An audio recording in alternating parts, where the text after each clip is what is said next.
Chandrapur police 2024 ला विचारलेला कसोट्यांवर जबरदस्त प्रश्न. एक संख्या दिलेली क्वेश्चन मार्क आहे, तिला 9 ने निशेष भाग गेला पाहिजे. तर 9 ची कसोटी काय सांगते? अंकांची बेरीज 9च्या पटीत असावी. मग आपल्याला दिलेल्या संख्यांची बेरीज करा. बघा 9 plus 3 plus x plus 3 plus 1 plus 8 यांची बेरीज केल्याच्या नंतर बघा बेरीज काय होती. बेरीज आपल्याला फास्ट मध्ये करता यावी. बघा 9 आणि 1 10, 8 आणि 2 10, 20 21 22 23 24 किती झाली? 24. 24 प्लस काय आहे? x आहे. आता ह्या आपल्याला 9 ने भाग जाणाऱ्या 9च्या पटीमधली संख्या पाहिजे. मग पहिला पर्याय आपण घेतला 24 प्लस 2, 24 प्लस 3, 24 प्लस 4 आणि 24 प्लस 5.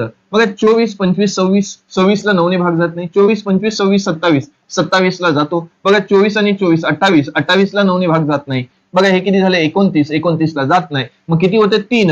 म्हणजे त्या 1 च्या जागी क्वेश्चन मार्कच्या जागी किती अंक येणार आहे? 3. असेच नवीन व्हिडिओ पाहण्यासाठी विश्वास अकॅडमीला सबस्क्राईब करायला विसरू नका. वंदे मातरम.